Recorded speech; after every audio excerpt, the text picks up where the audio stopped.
Jeudi 1er octobre 1998, première partie de l'interview de M. Claude Ruet, conseiller d'État, chef du département des institutions et des relations extérieures depuis le 1er avril 1998, un spécialiste de la région, quelqu'un qui a développé des idées sur la région, l'Europe des régions, ce qui sera un élément important de notre discussion. Monsieur Claude Ruet, bonjour. Merci d'être parmi nous à la ferme d'Origny, à la Fondation Jean Monnet. Monsieur Claude Ruet, nous sommes le jeudi 1er octobre 1998. C'est un moment important dans l'histoire de l'évolution européenne puisque notamment dans quelques semaines, il y aura une monnaie unique lancée. C'est également un moment où la Suisse s'interroge sur sa participation ou non à ce développement européen. Monsieur Ruet, vous êtes conseiller d'État. Vous êtes libéral et vous êtes depuis le 21 avril de cette année 1998 chef du département des institutions et des relations extérieures. Il sera donc intéressant pour nous de voir ce que signifie au niveau cantonal le regard sur l'extérieur, quelles compétences également en matière de négociation. Monsieur Ruet, vous êtes né en 1949, vous êtes né à Nyon, vous êtes originaire de Gland. Quel a été votre milieu familial? Alors je viens d'un milieu familial, je dirais, bourgeois moyen. Je suis le fils d'un commerçant qui s'occupait au début de sa carrière de denrées alimentaires, de distribution de produits pétroliers, une entreprise de distribution de produits pétroliers qui s'est terminée en étant uniquement une entreprise de distribution de produits pétroliers parce qu'avec l'évolution économique, les denrées alimentaires distribuées en gros dans les épiceries qui disparaissaient en raison des nouveaux moyens de distribution n'étaient plus un avenir. Et j'ai une mère qui alors mon père a fait de la politique, il a été syndic de la ville de Nyon, donc depuis tout petit j'ai été intéressé par les questions politiques et les questions sociales parce que précisément j'ai une mère qui a toujours eu une activité sociale importante. Elle était mère au foyer mais active aussi sur le plan social dans différentes œuvres. Lesquelles notamment? Par exemple, crèche-garderie pour les enfants. Elle s'intéressait beaucoup aux questions culturelles et autres, et toujours été ouverte sur l'extérieur, sur les arts, etc. Et je prends un exemple, je me souviens qu'on rencontrait des gens qui faisaient du théâtre dans la ville, ça c'est un exemple qui m'a frappé, donc c'est pour ça que je m'en souviens, qui jouaient des Balois, qui venaient faire un spectacle et que ma mère invitait à la maison, même parfois pour passer la nuit. Donc une ouverture sociale grande, la vie politique de mon père et le fait que depuis tout petit, je crois, je me suis toujours intéressé aux questions sociales et que je l'ai vécu par ailleurs dans le cadre du scoutisme dans lequel j'ai été engagé très tôt. Vous avez un frère qui, lui, s'est tourné du côté du cinéma. Tout à fait. Donc, vous êtes combien? Vous êtes deux? Nous sommes deux frères, oui. Donc, des visions et je dirais des actions différentes au sein de la famille. Quel type, je dirais, d'enseignement, quelles ont été les priorités que vos parents vous ont enseignées? Je crois la liberté, je crois que ça c'est ce qui nous a conduit le plus. La responsabilité, gouverne-toi toi-même, souvent on nous a dit ça, il faut se prendre en charge, etc. Mais c'était vécu, c'était pas il faut. Quand je le dis, c'est faux parce que c'est moralisant en disant ainsi, mais plutôt ça, on se prend en charge et aussi on a une responsabilité sociale. Ce qui fait que dans nos fonctions ou nos métiers, mon frère et moi, on l'a retranscrit chacun à notre manière, mais on l'a retranscrit de cette manière-là, contact social. Ça, je crois que c'est le plus marqué de ce que nous avons reçu, en effet. Quels ont été vos centres d'intérêt comme enfant, comme garçon? Quelles ont été je dirais, vos activités de loisirs notamment? Tout à fait. Alors je crois, j'ai parlé du scoutisme, j'ai été énormément investi dans le cadre du scoutisme depuis tout petit, comme louveteau, on commençait vers 6-7 ans, et puis j'ai fait, j'allais dire, toutes mes classes dans le scoutisme jusqu'à finalement la présidence de l'association vaudoise des éclaireurs. Donc là, j'ai appris et reçu énormément dans ce genre d'activités, activités sociales, activités communautaires. Vous savez que dans le scoutisme, on apprend à se débrouiller, on apprend beaucoup de choses, beaucoup de techniques. Je me suis trouvé là à une période où, notamment lorsque j'avais à partir de 16 ans des responsabilités, enfin plutôt à partir de 18 ans des responsabilités plus cantonales, à une période charnière où on modifiait les modes de travail, les modes d'animation de nos équipes. En particulier, on s'est mis à parler de cogestion, on s'est mis à parler de participation. J'ai été aussi initié à partir de ce moment-là et après au training group, à des choses de ce type-là, qui sont des techniques un peu différentes de l'autoritarisme ancien, si je puis dire. Et ça, dès l'enfance, j'ai été dans des activités de ce type-là, extrêmement impliqué. Ça a joué un rôle important, je crois, dans ma perception de la vie et de la société. Dans le domaine artistique, est-ce que vous avez exercé une activité? Alors, dans le domaine artistique, là, je dois dire que j'ai été plutôt nul. Je savais jouer de la flûte douce et ça s'est arrêté là. Alors, par contre, j'ai eu une activité artistique passive, si je puis dire, c'est-à-dire nous allions au théâtre avec mes parents, par exemple au théâtre de Carouge. Nous allions au concert, mais en ce qui concerne mon activité propre, j'ai quasiment tout investi dans mes activités scouts et très peu je savais gratter 2-3 trucs à la guitare et puis un petit peu de flûte et c'est tout. Quel type de société vous enseignait-on au fond? Qu'est-ce que l'on estimait important de développer en Suisse? De la part donc de vos parents tout à fait. Alors moi je crois que j'ai été initié à la démocratie, au système démocratique. Je crois que chez nous, on croyait aux institutions démocratiques, à leurs valeurs, à la possibilité, je le traduirais aujourd'hui par la circulation des élites, mais on ne le disait pas sous cette forme-là, c'était la possibilité pour chacun de trouver sa place dans la société.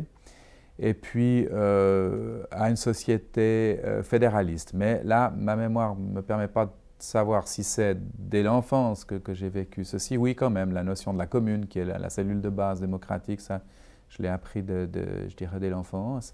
Une théorisation plus grande du fédéralisme, peut-être, c'est peut-être venu avec mes études.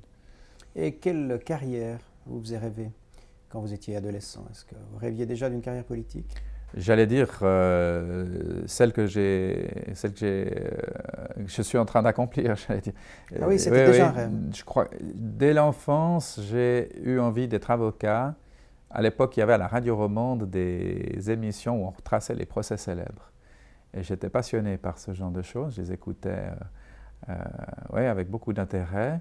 Dans mon enfance, il y a eu le fameux procès Jacou, qui alimentait énormément la chronique. Je me souviens que je découpais les articles de journaux et en plus je faisais mon Édipe, si je peux dire, puisque mon père considérait que Jacou était coupable, moi je considérais qu'il était innocent, donc on se battait aux repas familiaux, on plaidait ces dossiers. Et dès ce moment-là, j'avais envie de devenir avocat et de par la fibre sociale qui était la nôtre, je m'intéressais déjà aux questions politiques. Je pensais que je ferais de la politique. Alors, j'imaginais peut-être pas que je serais conseiller d'État, ça, sans doute.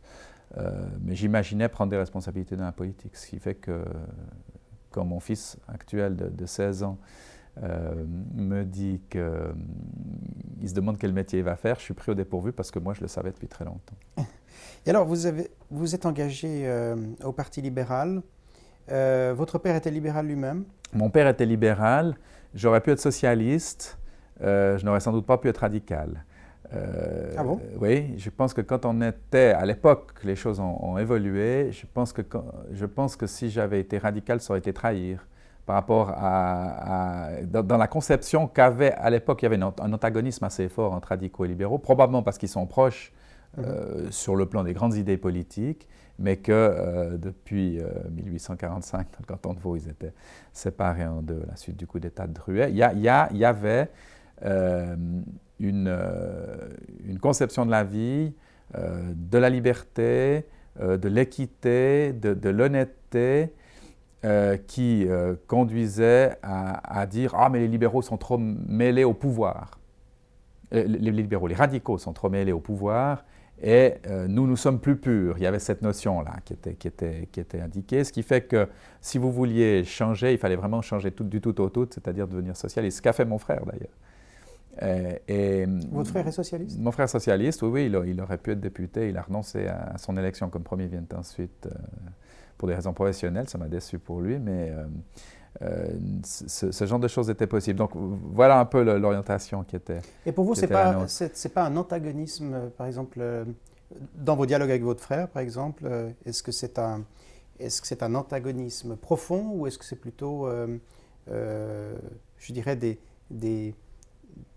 des vues et des visées qui superficiellement se distinguent? Alors, pour reprendre l'image ou l'élément que je donnais tout à l'heure, je pense que le Parti radical, mais ça aurait pu être le PDC en Valais, ça aurait pu être le Parti socialiste là où il était au pouvoir, étant un parti de pouvoir, il a une appréciation des choses beaucoup plus pragmatique. Et c'est probablement ce qui distinguait, en tout cas dans notre perception familiale des choses, ce genre d'approche politique par rapport à une approche libérale ou socialiste, qui est en fait une approche plus théorique au départ, avec une doctrine moins impure, parce elle est moins mêlée au pouvoir. Quand on n'a pas le pouvoir, on n'a pas à faire des compromis, on a à moins être pragmatique, on peut être plus dans la théorie et les grands principes.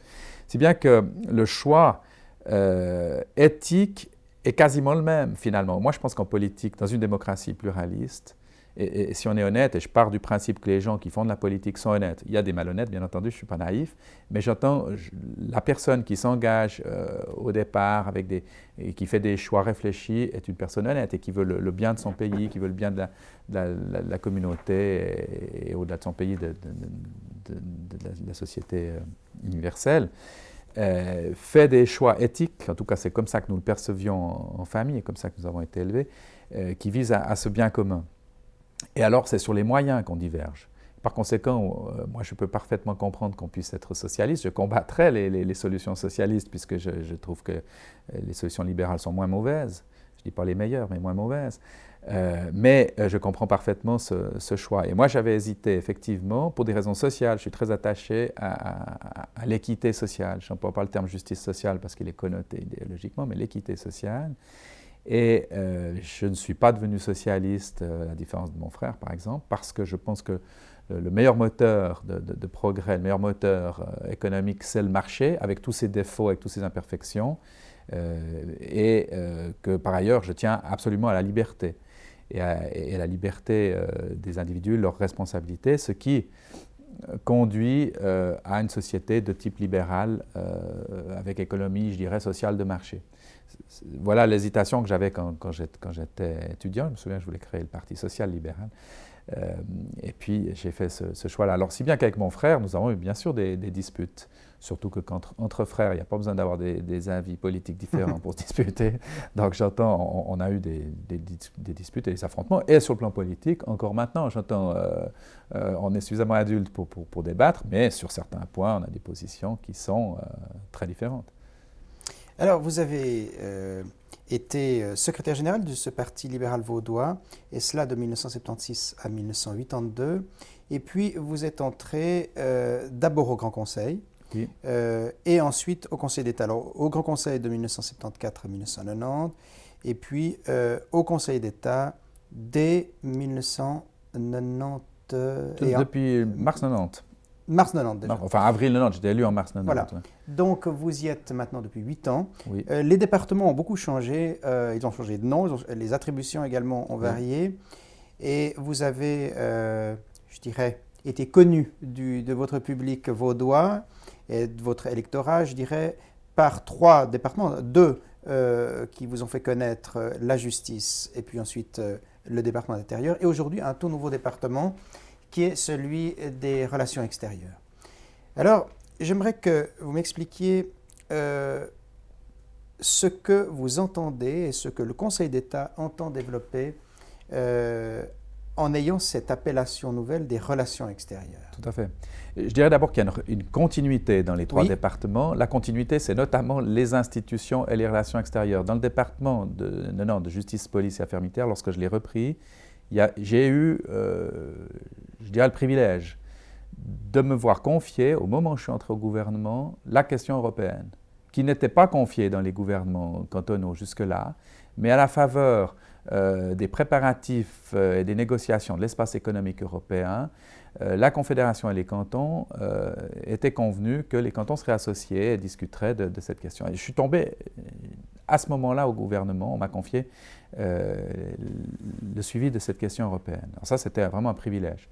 Et dans le département de justice et police existait un secrétariat aux affaires fédérales qui était un tout petit peu tombé en désuétude et que j'ai décidé de réanimer précisément pour suivre ce que sont les relations extérieures. Donc, si vous voulez, dès 90, affaires européennes et essai de développement des affaires fédérales et intercantonales, la continuité s'est faite par le département de l'intérieur et de la santé publique. L'aspect santé publique est différent de l'institutionnel. Et la continuité, c'est que l'intérieur devient département des institutions et des relations extérieures. Alors, qu'est-ce que c'est que les relations extérieures? Parce qu'on pourrait dire que c'est que ces cantons qui se prennent pour des puissances internationales. Est-ce que c'est la grenouille qui veut se faire plus grosse que le bœuf? Ou des choses de ce type-là. Non, alors je crois que ce n'est pas ça. C'est que, tout d'abord, effectivement, dans une perspective fédéraliste, et je vous ai dit que j'avais découvert et vécu dans une ambiance fédéraliste, les cantons sont des Gliedstaaten, pour reprendre du français fédéral, des États membres de la Confédération, c'est même les États fondateurs de la Confédération. Et dans cette perspective institutionnelle, j'ai eu l'occasion, à l'époque où précisément on prépare l'espace économique européen, de dire à certains conseillers fédéraux, nous avons entre nous des relations d'État à État. C'était un peu forcé le trait, mais les États cantonaux sont constitutifs de la Confédération helvétique. Et dans ce cadre-là, nous avons des relations dites extérieures, c'est-à-dire des relations avec la Confédération, celles-là elles sont intérieures, mais des relations intercantonales qui se développent de plus en plus, des relations transfrontalières. Notre canton, le canton de Vaud est un canton frontalier de la France, et pas éloigné de l'Italie, et des relations européennes dans la perspective de l'Europe des régions, et y compris une participation du rôle des cantons dans la politique extérieure de la Confédération, en tout cas et en particulier dans le cadre du processus d'intégration européenne. Je vais peut-être expliquer pourquoi. Le processus d'intégration européenne touche tous les secteurs d'activité de l'État. Et lorsque, précisément, dans les années 90-91 et jusqu'au 6 décembre 92, nous préparions l'espace économique européen, les cantons qui se réunissaient en corrélation avec des représentants de la Confédération ont pris conscience que ce qui était négocié, ce n'était pas seulement la guerre, la paix, ce n'était pas seulement les grandes affaires économiques, mais que c'était des domaines de compétences des cantons, comme la culture, comme l'enseignement et la recherche, comme la justice, etc., qui, dans un État fédéral comme la Suisse, sont des compétences primaires des cantons. Alors, à partir du moment où la négociation devient globale, qu'elle touche tous les domaines d'activité étatique, y compris cantonale, il est indispensable que ceux qui ont la compétence interne en Suisse, c'est-à-dire les cantons en l'occurrence sur certains dossiers, soient associés à cette négociation internationale. Et c'est ainsi que nous avons pris conscience de cela et que nous avons recherché et développé des solutions de collaboration avec la Confédération sur la politique d'intégration européenne. Aujourd'hui, ceci est reconnu par le Conseil fédéral en tout cas, et il y a des projets de précision de ceci aux chambres fédérales. Vous avez vous-même fait partie de la commission de coordination des cantons présidée par M. Yenny, le Balois. Tout à fait, tout à fait. Alors vraiment, je suis tombé au meilleur moment possible. Pour moi, ça a été vraiment une chance et un privilège extraordinaire parce que j'étais député depuis pas mal de temps, j'arrive au gouvernement et hop, on me confie ceci. Il y avait eu la déclaration de Delors qui a conduit justement à un virage à 180% de la politique suisse par rapport à l'intégration européenne. On essaye de se diriger vers l'espace économique européen et de l'inventer. Et à ce moment-là, en fait, tout est à créer pour les cantons. C'est là qu'on découvre que nous serions beaucoup plus concernés que ce qu'on pense, que nous devons donc pouvoir donner notre avis, y participer. Et j'aimerais d'ailleurs, avant de poursuivre sur le développement des relations extérieures du canton, vous interroger sur votre vision à propos de la proposition de lait. Vous, lorsque vous avez été consulté, comment avez-vous envisagé sur le plan juridique, parce qu'on vous demandait en fait de voir quelles étaient les applications pratiques et légales, et quelles étaient les eurocompatibilités. Alors, j'aimerais savoir comment vous avez réagi. Au début, est-ce que le projet, lorsque vous l'avez aperçu, je dirais, dans les premières étapes de la négociation, vous semblait un bon projet? Alors écoutez, je vais d'abord vous dire qu'il fallait que je l'aperçoive. C'est-à-dire que pour être tout à fait clair, étant député cantonal, bien que m'intéressant aux questions européennes, j'avais relativement jeune, enfin comme jeune député, été invité à passer 3 jours une fois auprès de la communauté. Une quinzaine de députés romans avaient été invités par le mouvement européen qui nous avait invités 3 jours à Bruxelles. Malgré cela, chargé d'autres tâches, venant de passer mon brevet d'avocat, enfin, et occupé par ma clientèle plus que ça, j'avais pas étudié, au moment où j'avais repris les dossiers de 90, je n'avais pas étudié la déclaration de l'or, l'espace économique européen, enfin les prémices, etc. Je dois vous avouer que j'étais quasiment vierge dans ce domaine, j'avais que quelques grandes lignes et j'ai dû m'y plonger d'un coup. Donc je n'ai pas eu tout de suite un avis. C'est pour ça que je dis on a eu un apprentissage aussi dans le cadre de ce groupe présidé par M. Yenny, un apprentissage de découvrir ceci. Alors pour être tout à fait franc, moi je me souviens que quand j'avais été à Charlemagne, à Bruxelles, je ne sais pas, c'était dans les fin des années 70, je pense. Je me souviens que je tenais des théories ou que je discutais avec les gens des directions européennes que j'avais vues, très restrictives de la part des Suisses, une vision assez conservatrice de la Suisse par rapport à l'Europe. Assez critique aussi. C'était dans quelle partie des années 70, ça? Ça doit être la fin des années 70, à mon avis. J'ai été élu député en 74. Je ne sais pas si c'est ma première législature, 74, 78 ou 78. Une époque où d'ailleurs l'Europe avait un peu de plomb dans l'aile. C'était la suite de la crise pétrolière, la désunion des Européens. Absolument. Et nous avions passé 3 jours là-bas. Je sais que j'étais assez critique, assez critique ou assez conservateur dans la critique faite à l'Union européenne. Ce n'était pas encore l'Union d'ailleurs à l'époque. Et la perception que j'ai des choses au départ, pour être tout à fait franc, je me suis dit mais qu'est-ce que c'est que ce truc? Est-ce qu'on va être noyé là-dedans? Et j'ai eu une réaction de crainte. Hein? J'ai eu une réaction de crainte en me disant on va être bouffé. Et puis, pas finalement, mais et je me suis posé pas mal de questions, puisque vous me demandiez comment je réagissais. Ce n'était pas tellement une réaction juridique, mais plutôt politique. Je me dis, mais bon, qu'est-ce que c'est que cet espace économique européen? Quelle position je dois prendre? Et maintenant, bon, je suis dans un gouvernement cantonal, je ne suis plus un député qui prend position à la dernière, quand tout le monde a déjà à peu près pris position. Quand vous êtes dans un gouvernement, vous devez prendre position avant que les autres aient perçu les choses, que vous devez conduire et vous devez orienter. Et c'est un apprentissage quand on entre dans un gouvernement qui est nouveau. Et j'ai passé quelques nuits à me dire, mais finalement, est-ce qu'il faut être pour ou est-ce qu'il faut être contre? Et plus le temps a passé, et plus je me suis dit, mais d'abord, l'Union européenne, ce n'est pas le grand méchant loup, ce n'est pas un ogre. Ce n'était pas encore l'Union, encore une fois, à l'époque.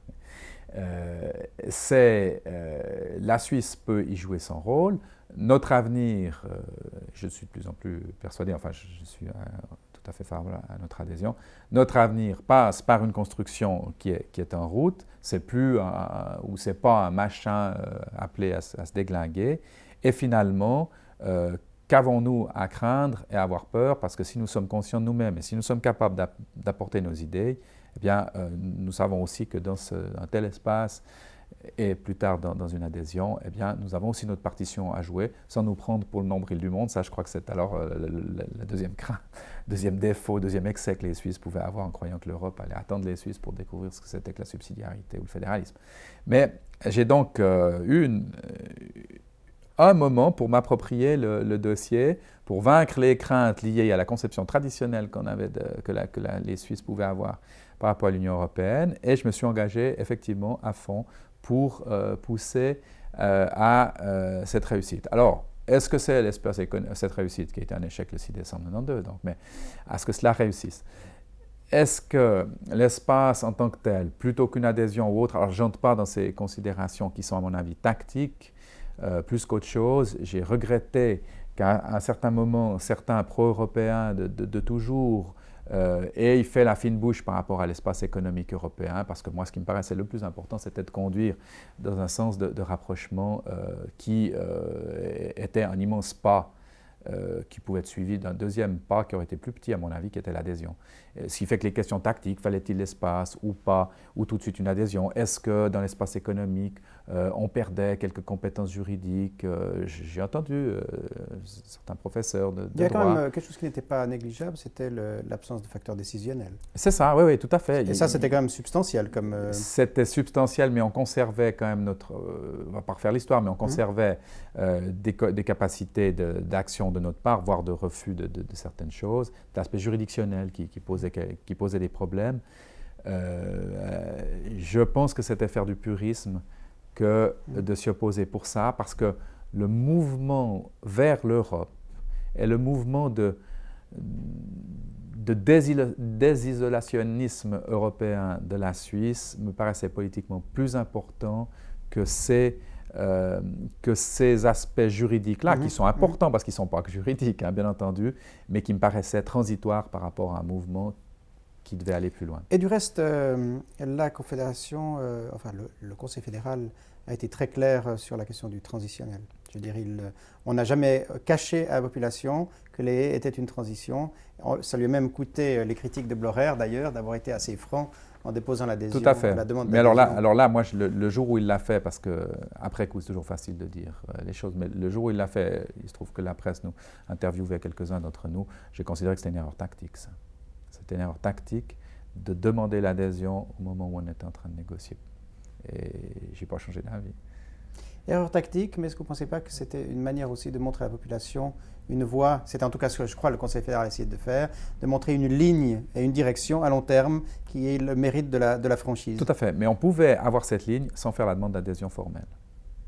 Seulement à ce moment-là, on affaiblissait notre position par rapport aux Européens à qui on se devait d'expliquer vers quoi on allait. Enfin, j'essaie de citer la... Oui, je ne crois pas. Je pense que c'était une erreur tactique. On ne peut pas poursuivre deux objectifs, même qui s'inscrivent dans une continuité, de cette manière-là, dans une démocratie directe comme la Suisse. À mon avis, c'est venu perturber le débat. Je l'ai ressenti comme ça le jour même. Il me semble que les faits n'ont pas démenti cette analyse. Alors, un changement de politique suisse, vous le disiez, à 180 degrés. Comment expliquez-vous les raisons principales de ce changement aussi rapide? Alors écoutez, moi je crois que pendant longtemps, la Suisse a considéré qu'elle pouvait faire du libre-échange. C'est un pays d'ailleurs de libre-échange.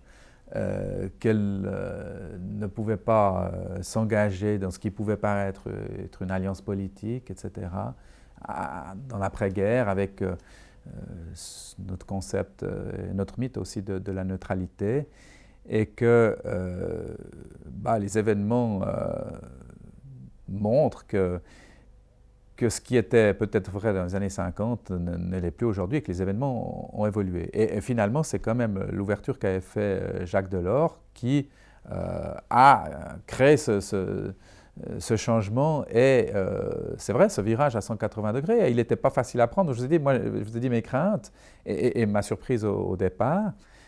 J'ai pu travailler personnellement ceci parce qu'encore une fois, j'étais en charge du dossier pour mon canton et je devais y réfléchir en amont.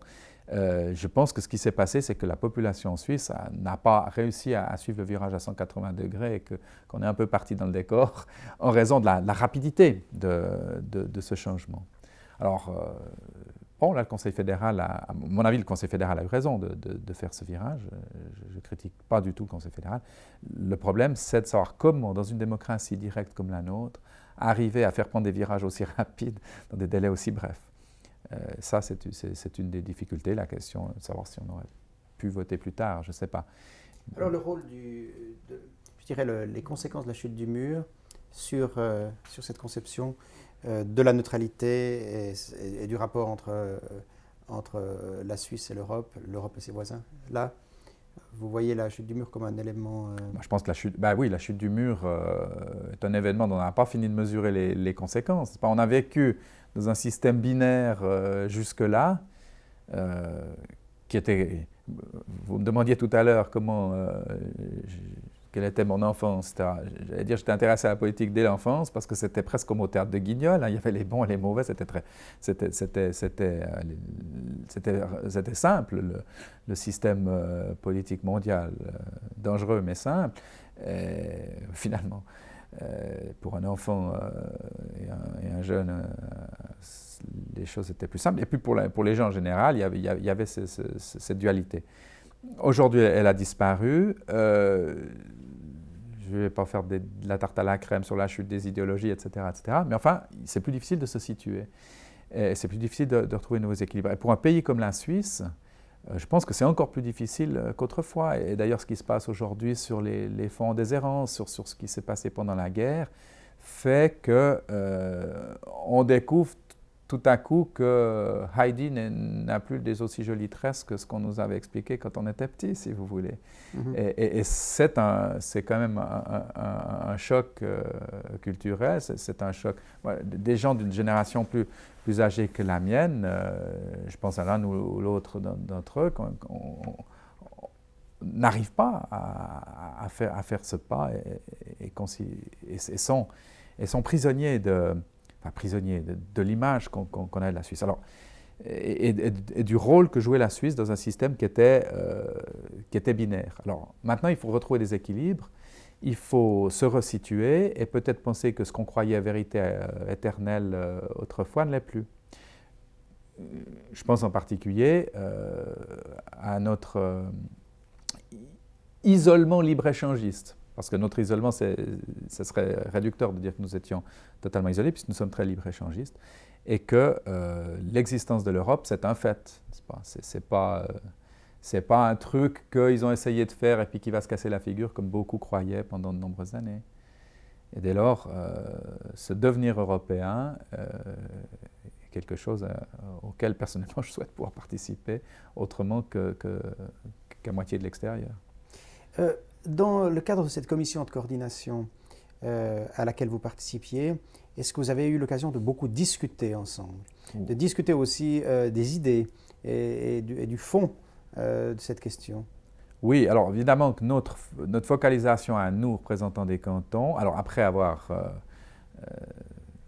pris la décision d'aller dans le sens de faciliter, de faire réussir le projet d'espace économique européen et de ce rapprochement de la Suisse avec l'Europe, ça c'est la décision politique de base, notre attention à nous était évidemment surtout consacrée à savoir comment les cantons pouvaient jouer leur rôle institutionnel par rapport à la Confédération et dans l'Europe future. Alors là, et cela déjà au cours des négociations, n'est-ce pas? C'est ça, bien. Elle existait, cette commission, au cours des négociations? Elle existait au cours des négociations et nous avons pris, encore une fois, comme canton, conscience de la nécessité que nous participions et que nous disions à la Confédération, vous devez nous écouter sur les points qui nous concernent, nous, dans nos activités culturelles, judiciaires ou autres. Et nous avons beaucoup travaillé là-dessus, notamment, j'ai eu ce privilège en plus de faire partie de la délégation des trois qui rencontraient Monsieur Felbert et Monsieur de la Murat et Monsieur Kohler. C'était Eric Honegger de Zurich, Monsieur Yanni dont vous avez parlé, et moi-même, il y avait un équilibre roman. Pedrazzini au Tessin? Alors Pedrazzini ne faisait pas partie de la délégation des trois qui rencontraient la délégation des conseillers fédéraux pendant cette période d'espace économique européen. Pedrazzini nous a rejoint plus tard, d'ailleurs il a été élu qu'en 1991 au Conseil d'État tessinois, donc il a joué un rôle après, important.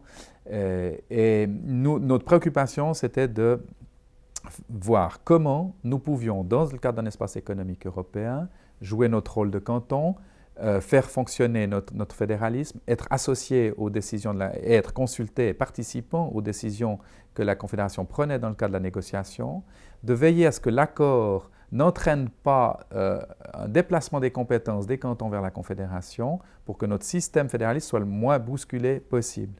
Et nous nous sommes en particulier intéressés beaucoup à ce qui se passait en Allemagne, qui est un État fédéral avec les Länder, et aussi en Autriche, avec les Länder autrichiens. Alors en Allemagne, les Länder allemands, évidemment, ont une taille critique beaucoup plus élevée que les cantons suisses, mais le système du Bundesrat, par exemple, que n'est pas le Conseil des États suisses, ce système permet aux États fédérés allemands de jouer un rôle considérable dans le processus européen.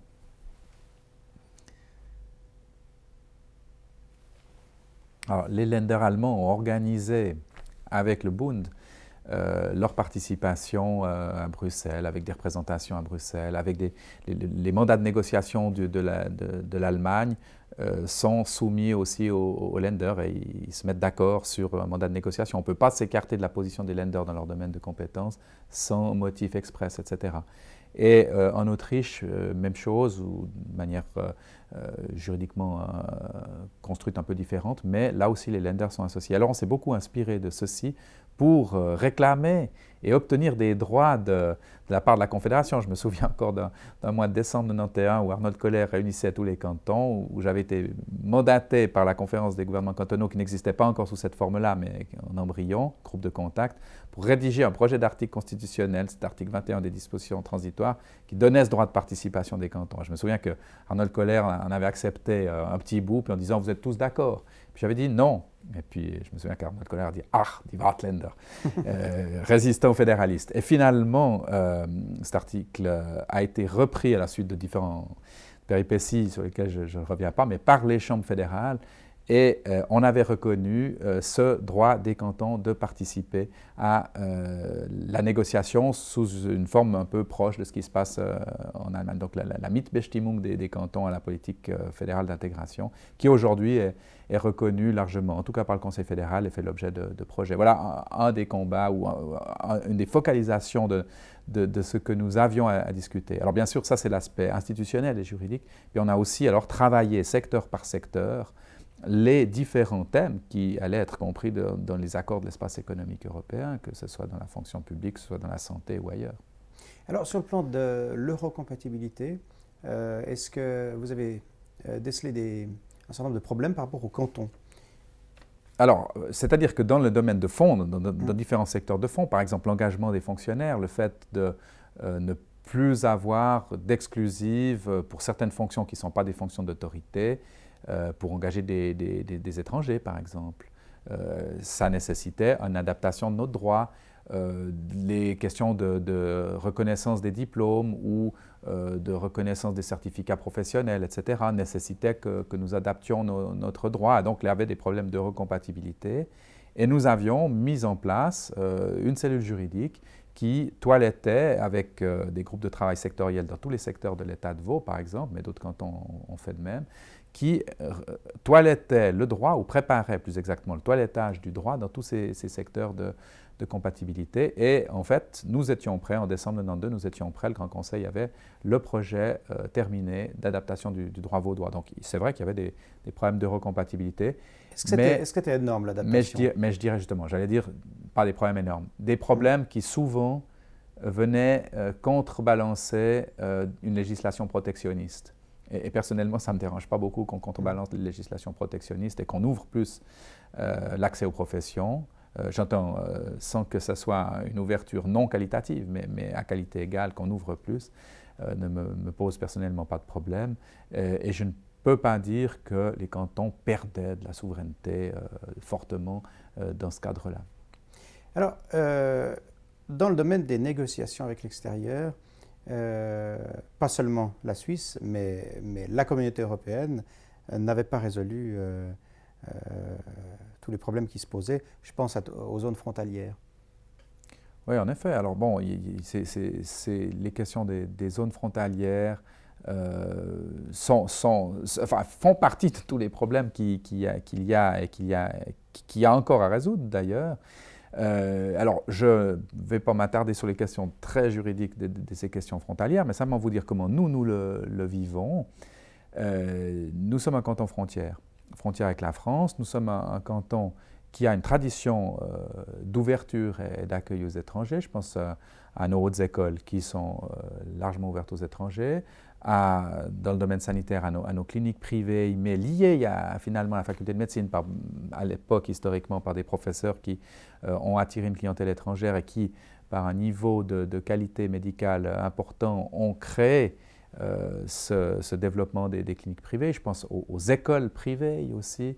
Je pense à différentes institutions de ce type-là qui font que notre canton est très ouvert sur l'étranger en général et en plus canton frontière avec la France. Alors pour nous, et ça fait partie ça, des relations extérieures d'un canton aussi, il est important de pouvoir développer le passage de la frontière, que ce ne soit pas un effet bloquant, mais au contraire un effet réunissant les parties. De là, une politique de coopération avec nos voisins qui est finalement relativement récente. Des contacts ont toujours eu lieu, mais la politique transfrontalière institutionnelle est développée de manière volontariste et relativement récente. Le Conseil du Léman a 11 ans ou 12 ans. La communauté de travail des Alpes occidentales, qui regroupe plus largement Provence-Alpes-Côte d'Azur, Rhône-Alpes, le Piémont, le Val d'Ost, Vaud-Valais-Genève est plus récent. Et la communauté de travail du Jura également. Alors, excusez-moi, une question à cet égard-là. Est-ce que les directives sur les liens qu'il y a entre les régions frontalières, ces directives sont-elles le fait de Bruxelles ou en l'occurrence du gouvernement national? En l'occurrence, la France, encore assez centralisée, donnant beaucoup de règles que vous n'avez pas la possibilité de négocier directement avec vos voisins. Est-ce qu'à l'avenir, aujourd'hui et à l'avenir, est-ce que c'est plutôt de Bruxelles ou plutôt, dans le cas particulier de Paris, que vont venir les directives ou les modifications? Je ne sais pas d'où ça va venir, mais je pense qu'il nous en faut des deux. C'est-à-dire que pour une région comme la nôtre, qui est proche de la France et pas de l'Allemagne, nous avons une difficulté dans la collaboration transfrontalière liée au fait que les régions, qu'il s'agisse des départements ou qu'il s'agisse des régions, ont des compétences relativement limitées. J'avais à l'époque succédé au président de la région Rhône-Alpes à la présidence de la communauté de travail des Alpes occidentales. La région Rhône-Alpes, c'est pas loin d'être 5 à 6 millions d'habitants. Nous, c'est un canton de 600 000 habitants, donc nous sommes un nain démographique à côté de la région Rhône-Alpes.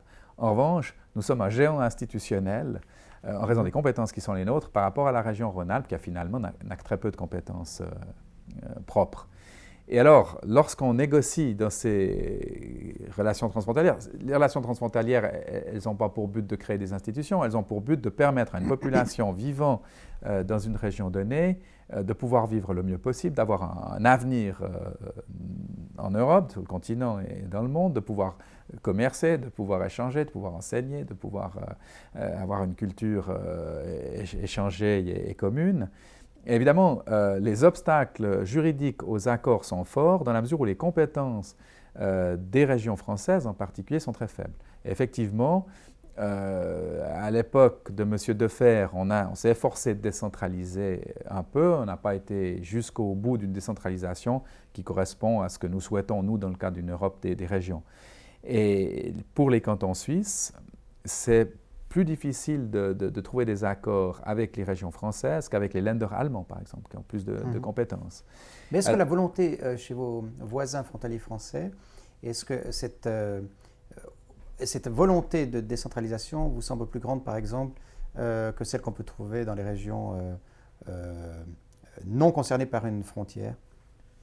Les régions frontalières françaises. Oui. Est-ce que vous avez est-ce que l'influence, par exemple, de ces compétences cantonales, par exemple, ou des Länder allemands dans la région de Bâle, est-ce que cette influence-là est de type à les convaincre de la nécessité de décentraliser davantage que ça n'est le cas dans les régions qui, elles, n'ont pas de frontières communes, de frontières avec la France ou avec l'Allemagne, ou avec la Suisse? Avec la Suisse, oui. Alors écoutez, je ne suis pas sûr que je puisse le mesurer comme ça. Ce que je constate, puisque je participe au mouvement de l'Assemblée des régions d'Europe, ce que je constate, c'est que ceux qui ont la plus forte conscience régionaliste, ce qui en Suisse se traduirait par fédéraliste, ce sont plus les régions européennes qui ont une histoire propre et une culture propre, comme par exemple le Pays basque en Espagne, pour prendre un exemple où il y a une forte conscience de son identité, comme la Catalogne, toujours en Espagne, pour reprendre un autre exemple que je connais un peu, probablement plus que le fait d'être frontalier. Mais là, je ne suis pas sûr d'avoir une image tout à fait suffisante de ceci. Ce que je constate, c'est que oui, les régions frontalières, en particulier les départements de l'Ain et de la Haute-Savoie qui nous sont proches, connaissent pas trop mal le système suisse, par exemple, fédéraliste, et dès lors aspire à cela. Mais je constate chez nos amis français, je me souviens que lorsqu'à Bâle, il y a 2 ans, nous avons adopté au niveau de l'Assemblée des régions d'Europe une déclaration sur le régionalisme, notre Magna Carta du régionalisme, qui dit ce que doit être une région en Europe, ce que doit être institutionnellement en particulier, quelles sont les compétences dont elle doit pouvoir disposer, qu'elle doit pouvoir exercer, etc., fiscales, d'accords extérieurs, etc. Je constate que ceux qui résistaient le plus sont les Français. Ce sont les Français parce que même les dirigeants de régions françaises aspirent un jour à être ministres, s'ils ne l'ont pas été précédemment. C'est anecdotique, mais c'est lié à la culture française beaucoup plus centralisée.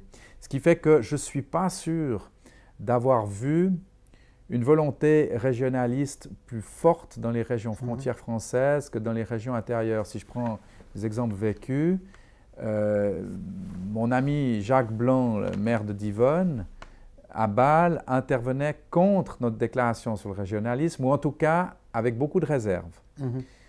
Il était à l'époque le collaborateur ou le vice-président de la région qui était présidé par un ministre de la Défense français, Charles Millon. Et il y a une ambiguïté chez nos correspondants français par rapport à une culture beaucoup plus centralisatrice. Je discutais avec le président du Limousin, ça c'est une région centrale de France, et notamment son premier collaborateur qui s'occupait de ces questions-là, disait « Mais qu'est-ce que vous voulez avec une déclaration sur le régionalisme? Que se passe-t-il si la Corse nous quitte ?» Une crainte démembrement de l'État français, alors que notre conception du régionalisme ne consiste pas à quitter l'État national, mais consiste à avoir à l'intérieur de cet État national des compétences fortes d'une Europe des régions qui se construit avec le principe de subsidiarité appliqué en pratique et pas seulement dans l'article 3C du traité de Maastricht.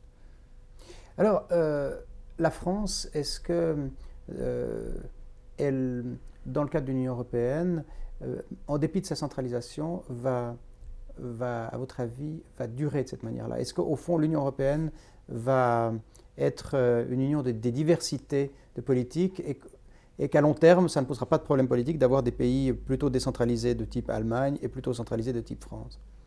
Est-ce que pour une construction européenne, ça ne pose pas de problèmes majeurs politiques à long terme?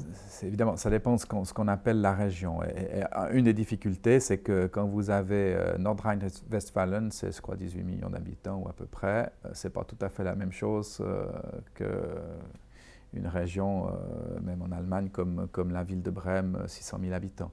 Et de même, un canton suisse, et encore le canton de Vaud est un grand canton en Suisse, mais le canton du Jura ou le canton d'Appenzell. Donc là, il y a des questions d'échelle qui se posent, quand bien même institutionnellement, l'histoire a fait que nos régions ou nos découpages sont basés sur une réalité, en tout cas dans des régions comme les pays qui ont une histoire forte régionaliste, sur des réalités historiques et pas simplement sur un trait de plume sur un plan. Donc là, ça pose des problèmes. Ce que je veux dire par là, c'est que la grandeur différente des régions est un fait historique et pas seulement des choix politiques différents faits d'un trait de plume artificiel. Alors, dans ce cadre-là, participant moi-même au mouvement de l'Europe des régions et en particulier à l'Assemblée des régions d'Europe, je considère que l'Europe doit se construire dans le respect de la diversité de nos cultures et de nos histoires. Y compris dans une diversité des dimensions? Ou est-ce qu'il doit y avoir un rééquilibrage? Et alors, la difficulté précisément vient là des dimensions. Et personnellement, je n'ai pas fini ma réflexion sur ce sujet, je dirais, si je vais être honnête. Je crois qu'il est important à une époque, notamment où on vit la mondialisation. Et dans une certaine mesure, l'Europe est une forme de mondialisation européenne, si je puis dire, avec le marché unique, etc. Il est important au moment où l'économie est de plus en plus illimitée, donc non identifiable, j'allais dire culturellement. Il est important d'avoir sur le plan politique, je crois, des points d'accrochage pour le citoyen, des points identitaires. Et dans une certaine mesure, le fait de développer et de promouvoir une Europe, et pour le reste du monde c'est la même chose, mais une Europe où l'on respecte les régions, où les régions ont un rôle à jouer, où le citoyen se retrouve dans son contexte historique proche, est pour moi un facteur d'équilibre par rapport à cette mondialisation de l'économie. Un facteur nécessaire. Maintenant, le problème, c'est qu'on peut se dire, est-ce qu'il y a une taille critique, pas de taille critique? Voilà, j'allais vous poser. Et là, effectivement, ma question actuelle, je n'ai pas une réponse définitive à ce sujet, c'est de savoir, est-ce que si on se met à rechercher des tailles critiques, on ne répond pas à la même logique de mondialisation qui finit par décerveler et désidentifier et peut-être créer un désarroi total de la population. Alors, c'est pour ça que je recherche, pour ma part, le plus possible, des solutions de coordination et de concertation renforcées, peut-être une méthode des petits pas, je ne sais pas, qui permettent de maintenir ces identités, ou en tout cas de ne pas les effacer d'un trait de plume, dans des collaborations qui peut-être nécessitent de plus grands espaces. Alors, dans notre région, c'est notre projet de dire qu'il faut peut-être une région Léman-Mont-Blanc, indépendamment des fusions de cantons dont on parle, par exemple. Et personnellement, je pense que, je disais cette image, il faut d'abord beaucoup se fiancer avant de se marier. Parce qu'autrement, c'est plus du viol que du mariage. Précisément pour ces raisons identitaires qui sont profondes. Et je me souviens que l'organisateur des fêtes du 700e anniversaire de la Confédération tessinoise, j'oublie son nom maintenant. Botta? Non, pas Botta, l'ancien directeur de l'Office du tourisme du Tessin, qui était le responsable et qui est maintenant en direction micro, bon, j'ai oublié son nom, peu importe, avait été frappé de voir à quel point, bien que nous soyons au XXe siècle, les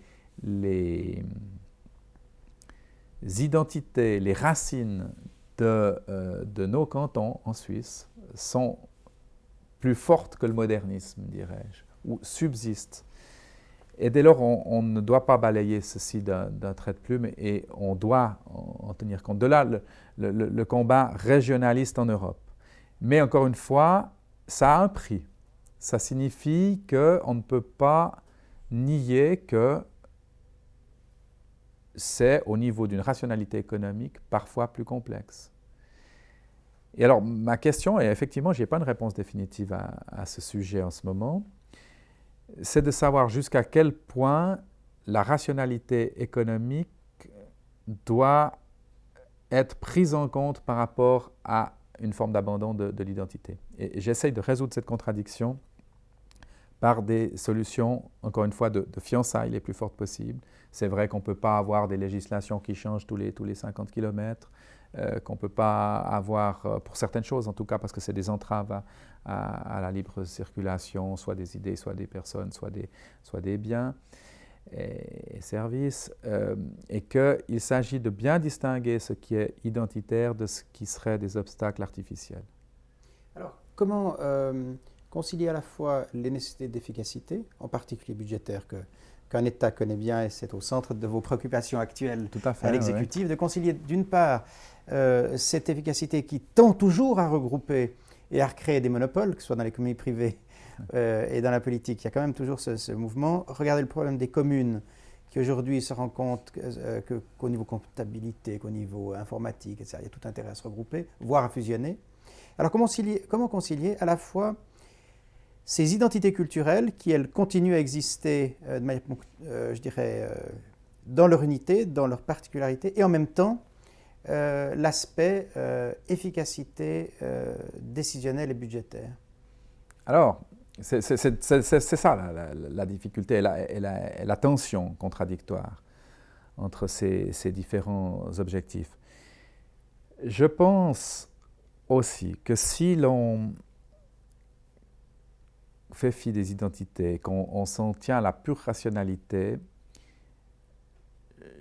j'allais dire, je le vois ces jours sur le plan cantonal vaudois, lorsqu'on essaye de résoudre les problèmes budgétaires et financiers avec la fonction publique en ne tenant pas compte du subjectif. On peut prendre des mesures objectives qui sont parfaitement justifiables. Si les gens ne sont pas conscients de leur justification, ça pose un problème. Je fais cette comparaison-là, si vous voulez. Elle est d'actualité. Elle est d'actualité aujourd'hui, oui, tout à fait. Et c'est probablement la même chose. Peut-être que dans un fédéralisme et avec des régions développées, peut-être même des régions à géométrie variable, dont parlait de Rougemont, les choses sont plus complexes. Mais peut-être qu'au moment où elles sont acceptées, alors elles sont beaucoup plus mises en pratique. Si je reprends les décisions qui sont prises en Suisse, par exemple, je crois que lorsqu'elles sont prises, elles sont appliquées. Je ne suis pas toujours sûr que lorsque les décisions sont prises de manière très centralisée dans l'Union européenne, elles sont forcément appliquées. Mais alors, doit-il y avoir identité politique et culturelle? Au fond, y a-t-il nécessité d'avoir des institutions qui recoupent les identités culturelles? Oui, je pense oui, mais à condition qu'elles ne soient pas monopolistiques, si vous voulez. Donc l'Union européenne, ce n'est pas une identité culturelle. Enfin, je ne pense pas qu'il y ait une identité culturelle européenne, encore que. Non, mais je parle au niveau des régions. Oui, non, je te dis bien, non, mais je reprenais l'exemple à l'Europe. Bon. Et puis au niveau des régions, je pense, oui, qu'il doit y avoir des relais liés à ça. Si on reprend la Suisse, j'aurais de la peine à admettre que toutes les décisions soient centralisées sans tenir compte des différences de mentalité et culturelles. Oui, j'aurais de la peine. Mais je crois que ça dépend des niveaux de décision, voilà, ou des niveaux de compétences. Je posais la question par rapport aux régions, c'est-à-dire une région, quand je dis identité, une région doit-elle être le découpage d'une identité culturelle ou une région peut-elle être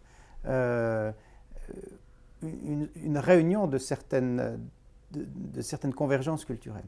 On se rend compte déjà, ne serait-ce qu'au niveau des communes, le canton de Vaud, ça n'est pas une unité culturelle, vous le savez. Ah oui, quiconque en est à l'exécutif, c'est une série de cultures mises ensemble, que ce soit celle du Jura, que ce soit du Léman, du Nord vaudois, qui n'ont pas grand-chose. Enfin, ils ont beaucoup de différences. Ils ont un lien, mais elles sont beaucoup de différentes. différences. Oui, tout à fait. Oui. Et alors, à l'époque où des gens comme Philippe Pidou réfléchissent à divers types d'alliances, en particulier la fusion qu'il propose entre Genève et Vaud. Vous-même, comment vous voyez ce type de réflexion, ce type d'évolution? Oui, alors c'est là que je dis, moi j'ai toujours non pas toujours, là je fabulerais si je dis ça, mais j'ai depuis pas mal de temps pensé qu'il n'est pas du tout exclu qu'un jour Vaud et Genève soient un seul canton. En ce sens-là, je n'ai pas une opposition frontale à ce qu'on fasse des propositions de ce type-là. Simplement, je pense qu'elles doivent être le fait d'une création, encore une fois, mon image de fiançailles précédant un mariage, ce n'est pas tout à fait la même chose qu'une union forcée. Elles doivent donc nécessiter des rapprochements dont on me dira qu'ils sont trop lents, mais ces rapprochements lents, ils tiennent. Les rapprochements forcés, ils lâchent. C'est ça ma position de base. Par ailleurs, s'agissant de la Suisse occidentale, nous réfléchissons à ceci sous la forme suivante. D'abord, est-ce que la taille critique, c'est vraiment une chose juste? Parce qu'il y a un certain mythe de la taille critique. Et ça, c'est un mythe économique ou économiste. Sur le plan économique, il y a une réalité à la taille critique. Sur le plan politique institutionnel, ça mériterait aussi qu'il y ait une approche un tout petit peu plus précisée et qu'on voit là où, effectivement, une taille critique est nécessaire pour travailler en commun. Je l'avais identifié à l'époque pour les questions sanitaires des hôpitaux universitaires, des facultés de médecine entre Lausanne et Genève. Et là, je pense qu'il y a un élément de mise en commun. Le peuple genevois n'a pas voulu, mais là, il y a un élément de taille critique possible. Mais la fusion n'est pas forcément ou l'union n'est pas forcément la seule solution. Le fait de pouvoir développer aujourd'hui des contrats de prestation, c'est de confier à quelqu'un une mission précise, avec des objectifs précis et des résultats qu'on attend de ce fournisseur de prestations, pourrait se passer d'un canton à l'autre, n'est-ce pas? On pourrait imaginer ceci. Je ne dis pas que c'est la solution, mais un petit canton pourrait, canton d'Ouri ou autre, pourrait confier une partie de ses missions. Il resterait maître des choix qu'il fait pour même à la limite, dans le domaine policier, par exemple. En disant, mais je confie, c'est peut-être pas le meilleur exemple, parce que là, il y a la puissance publique qui s'exerce fortement, mais sur le plan hospitalier ou sur le plan sanitaire, il confie à un autre telle ou telle mission par contrat de prestation. Ça peut être une piste à explorer. C'était notamment Frenkel de la NZZ avec lequel j'en parlais, qui disait, mais enfin, pourquoi pas explorer cette piste-là? Et je pense que c'est une piste à explorer. Donc là, il n'y a plus de question de taille critique. Je peux acheter des prestations. Et finalement, la taille critique, elle est exercée par celui qui est le fournisseur de prestations, mais il obéit à plusieurs clients, qui peuvent être les cantons. Une autre forme de rapprochement, c'est effectivement de mettre en commun un certain nombre de tâches sans forcément fusionner toutes les institutions. Ça c'est absolument évident. Et nous allons, et c'est d'ailleurs les relations extérieures. Genre Corel, mais... Genre Corel, mais plus forte. C'est le Concordat des hautes écoles spécialisées de Suisse occidentale, par exemple, qui se met en route. Et c'est déjà dans un domaine plus traditionnel et qu'il s'agit de moderniser aujourd'hui, c'est le Concordat en matière d'exécution des peines sur le plan pénitentiaire. C'est des exemples anciens, mais qui pourraient être multipliés et développés et améliorés. Donc des accords de ce type-là, de mise en commun sur certains secteurs sans avoir besoin de fusionner les administrations complètement. Et donc de retrouver des économies de ce type-là.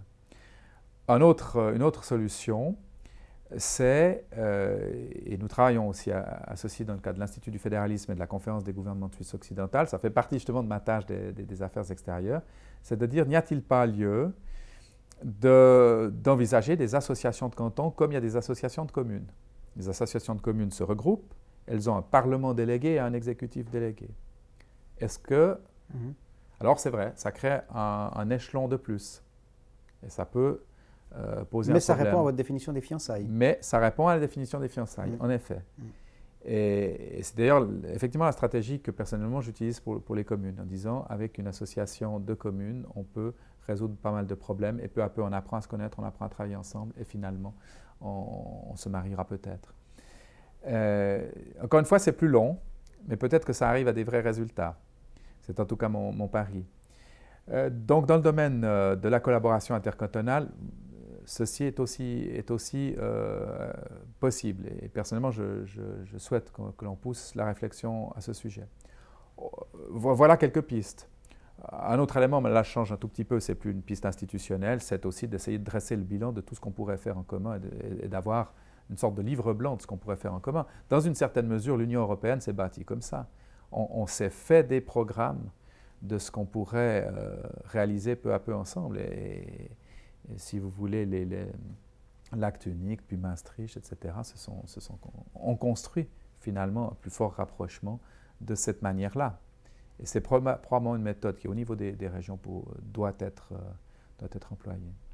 Comment voyez-vous le rapport entre les cantons, d'une part, et le rapport qu'ils peuvent avoir avec leurs voisins? Je prends l'exemple des grandes villes frontalières, Genève et Bâle, prenons celui de Genève. Possibilité d'avoir un élargissement, une sorte d'arrière-pays qui irait jusqu'au fond du pays de Vaud, en cas de fusion.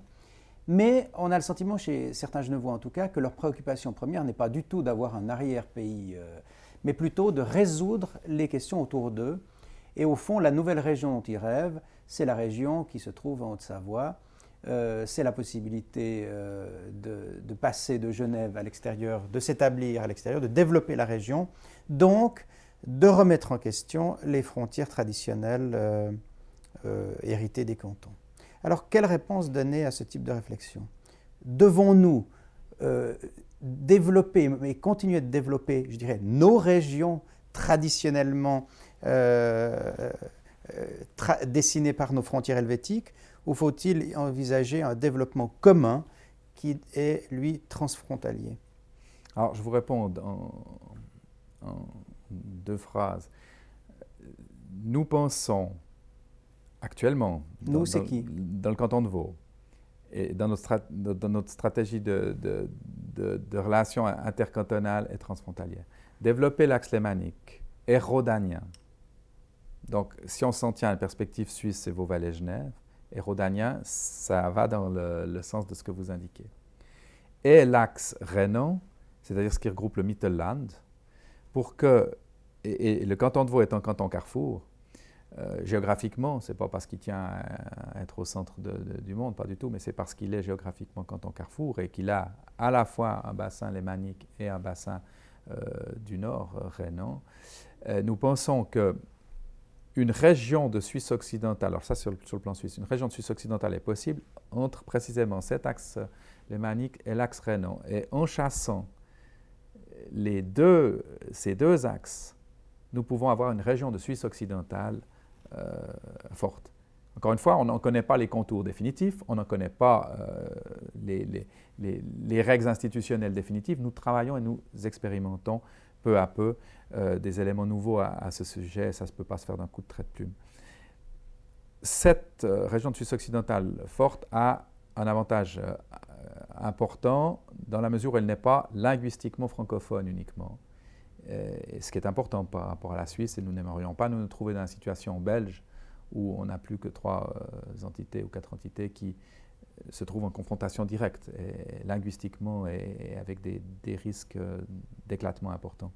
Ce qui est contraire, je dirais, à l'histoire suisse en particulier et à la nécessité de l'équilibre. Donc ça, c'est la première réponse sur un plan purement intérieur suisse. Notre stratégie vaudoise de développement consiste à dire l'axe rhodano-lémanique, l'axe rhénan enchâssé pour faire une Suisse occidentale forte. Mais non pas une vision qui s'arrête aux frontières suisses, en particulier dans la perspective d'être membre de l'Union européenne aussi, mais même sans.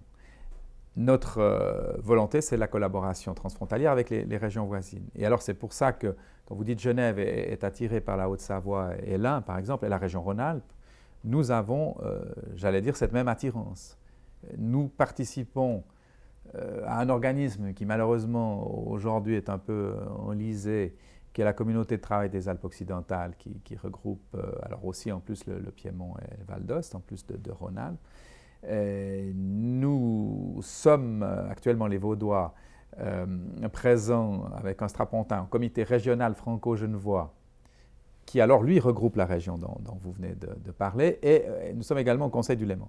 Donc il s'agit maintenant, il y a beaucoup trop d'organismes de ce type-là, mais ils se sont là aussi créés empiriquement, et cette politique de régionalisation, finalement, elle n'en est qu'à ses débuts et qu'à ses balbutiements. C'est pour ça qu'il s'agit peu à peu de refédérer le tout et de trouver des solutions qui soient un peu plus simples. Parce que si on se perd dans les arcanes juridiques des différents comités, on finit par plus rien faire.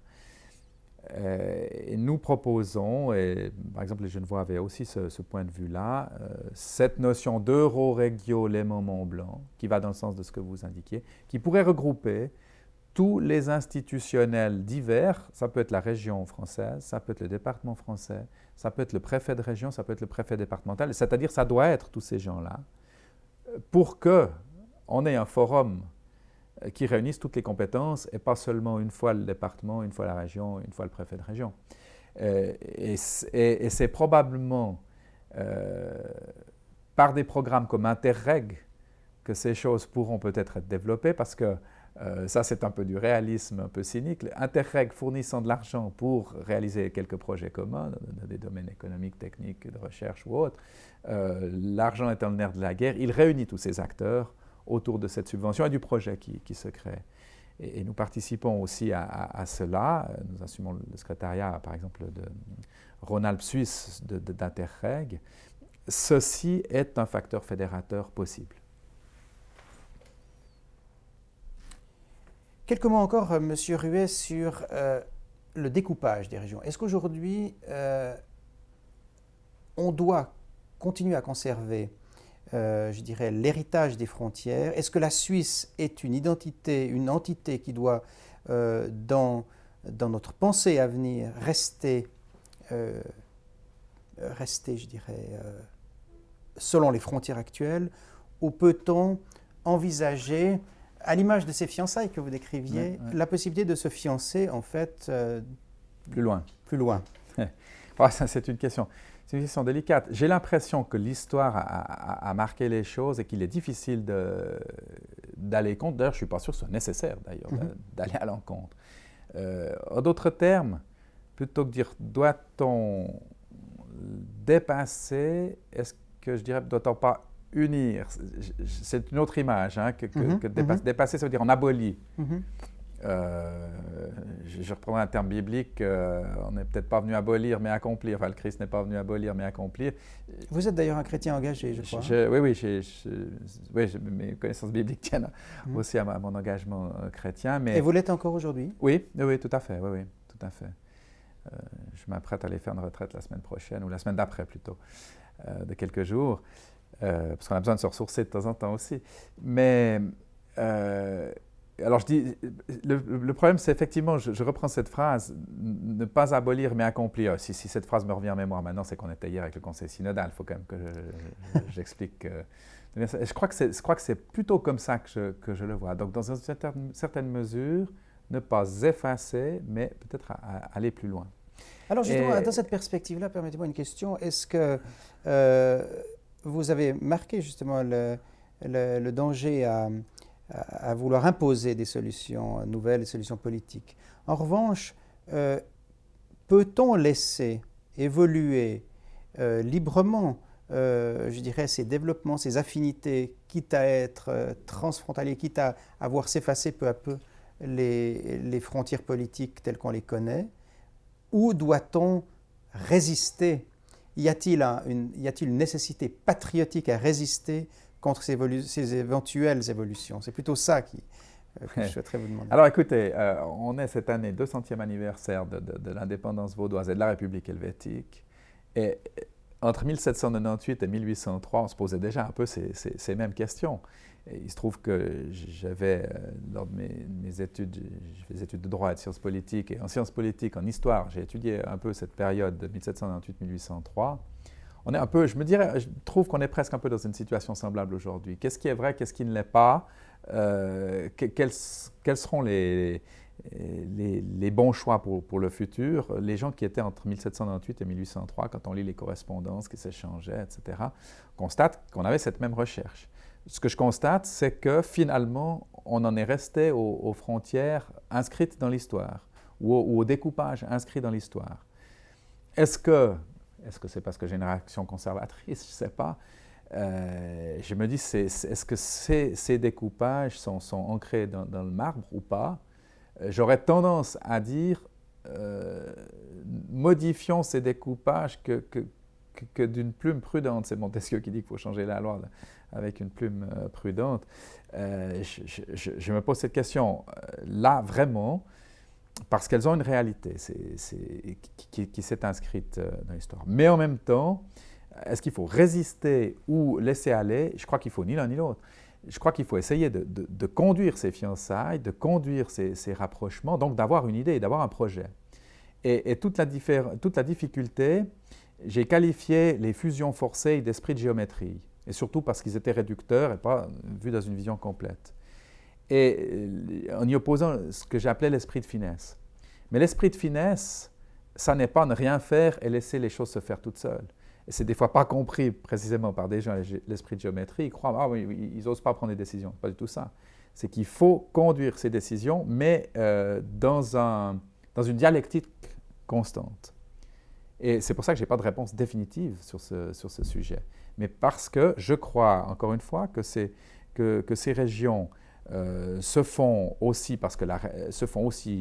par la réalité de tous les jours, par les rapprochements de tous les jours. Par exemple, les notaires, pour prendre cette région, les notaires transfrontaliers se sont constitués il n'y a pas si longtemps.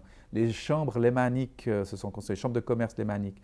Les unions lémaniques des arts et métiers se sont constituées. Les unions des chambres agricoles lémaniques se sont constituées. C'est rien du tout au départ. Mais peut-être que de là naîtront des rapprochements beaucoup plus forts qui conduiront à ce que s'inscrive dans la réalité quelque chose qui n'aura pas été décidé juridiquement, uniquement. Et puis, les mouvements économiques, les échanges qui se font contribuent aussi à construire ce tissu d'une réalité. Cela étant, pour parler d'une conscience des gens, nous avons procédé dans le cadre du Conseil du Léman à une étude de la conscience lémanique. On constatait qu'il y a une conscience d'une région lémanique de part et d'autre de la frontière nationale, que cette conscience est plus forte alors ça c'est intéressant mais en même temps paradoxal, plus forte chez les anciens que chez les jeunes. Dès lors, que faut-il en conclure sur l'avenir? Je n'ai pas non plus la réponse. Est-ce que le fait que les jeunes ont une moins forte conscience lémanique ne tient pas à ce que notre culture a évolué, qu'on est précisément dans une culture médiatique, Internet et autres, etc., qui dépasse encore plus largement le cadre régional que ça n'était le cas il y a 50 ans. Vous ne croyez pas que c'est simplement une question aussi de génération, mais de génération qui se répète, à savoir que la vision d'ouverture et de souffle, le besoin de souffle de liberté propre à la jeunesse, à un moment donné, se contraste avec le besoin d'ancrage et au fond d'amour de sa région qui est propre je dirais, à la maturation. Alors, c'est possible. Je me posais quand même aussi la question de savoir si cette conscience lémanique plus forte dans les générations anciennes ne tenait pas aussi à l'histoire et notamment à la fin de la Deuxième Guerre mondiale quand même. Puisque la Suisse servait de refuge pour nos proches, pour nos voisins immédiats et nous enviait, etc. Je ne sais pas.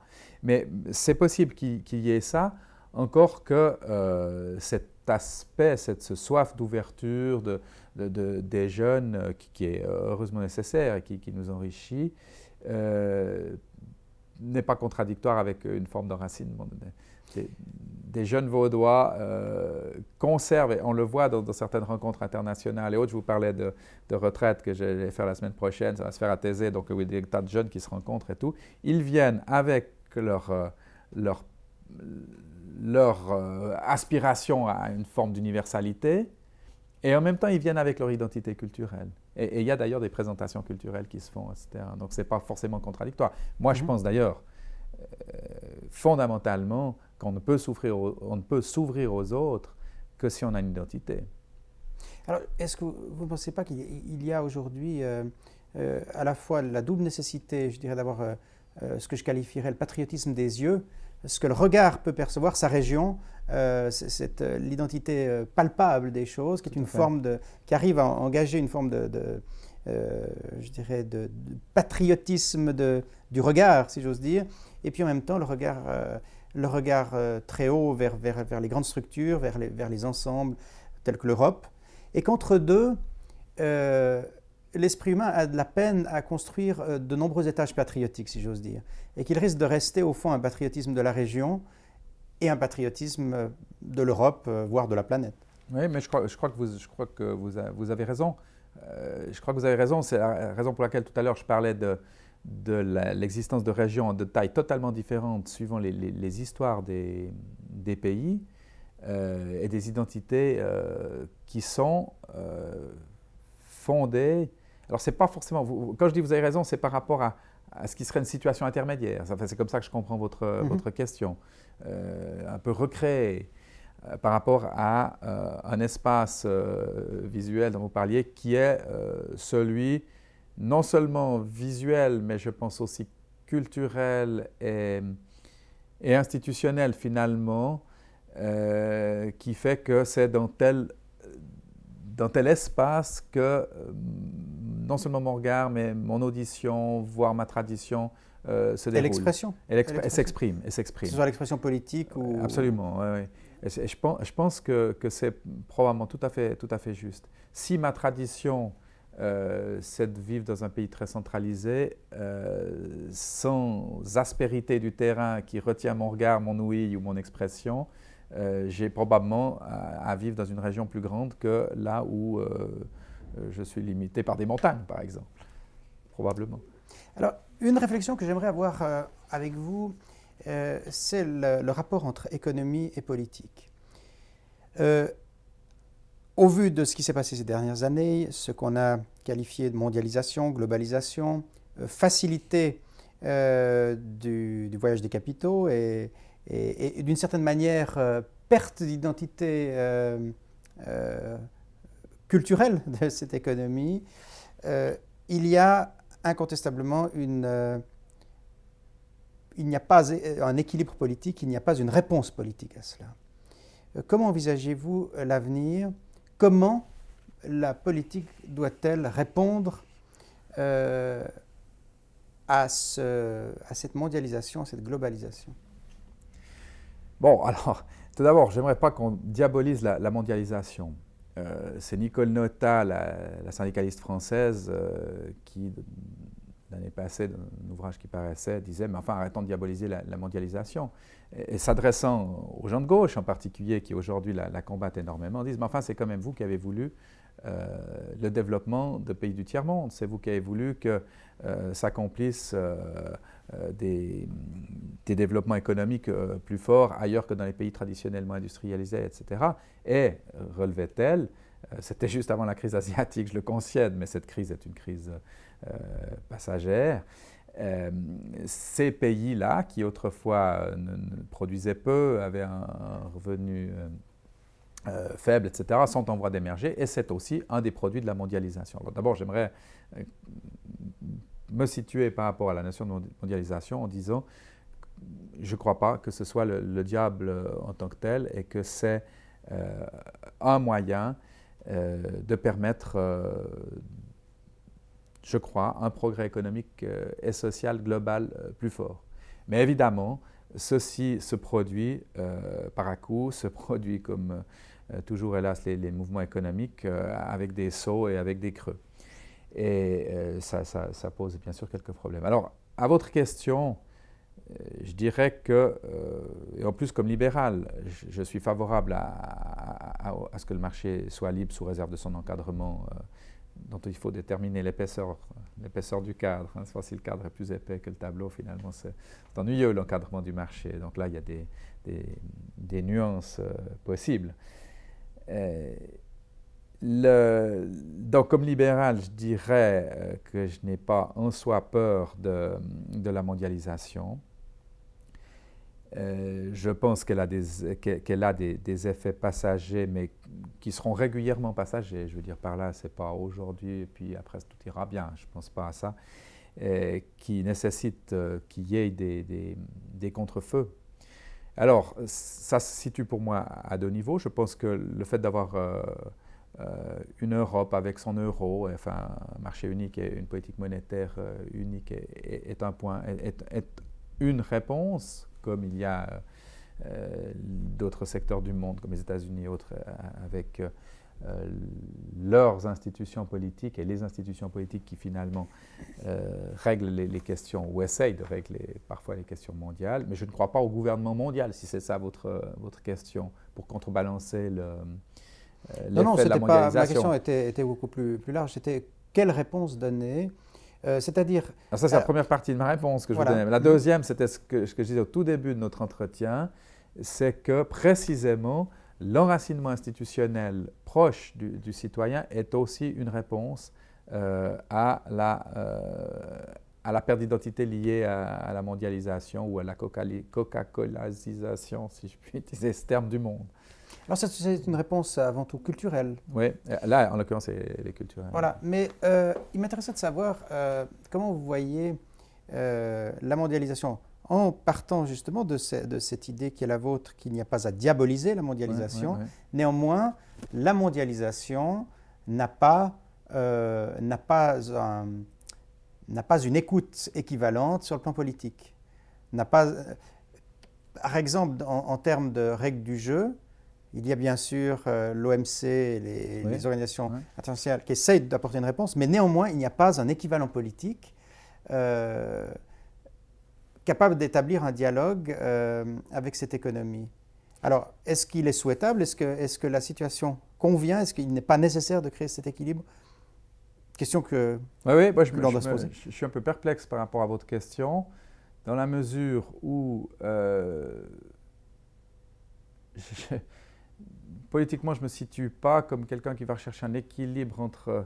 Parce qu'il n'y a pas un pouvoir mondial économique en tant que tel, il est diffus de par la concurrence mondiale qui existe. Si je regarde les guignols de l'info, je ne sais pas si vous connaissez les guignols de l'info qui passent à Canal+, il y a toujours le personnage qui représente les pouvoirs économiques qui est ainsi présenté un peu, très caricaturalement, comme si c'était un pouvoir mondial en tant que tel. Je crois que je ne crois pas à ce stade à l'existence d'un pouvoir mondial économique qui aurait sa cohérence propre, capable de s'imposer à toutes les autres formes de pouvoir qui existent sur cette planète. Non, néanmoins, il existe des monopoles de grande importance et cette concentration curieuse d'ailleurs, qui va, alors qu'on parle d'un côté de régionalisation sur le plan politique, il y a concentration des monopoles, avec justement, à vous qui êtes libéral, une question qui doit, à mon avis, vous frapper, c'est que la libre concurrence, qui avait pour but de dynamiser les idées, les esprits d'initiative, etc., se retrouve en fin de compte à une concentration monopolistique qui devient monopolistique et le monopole échappe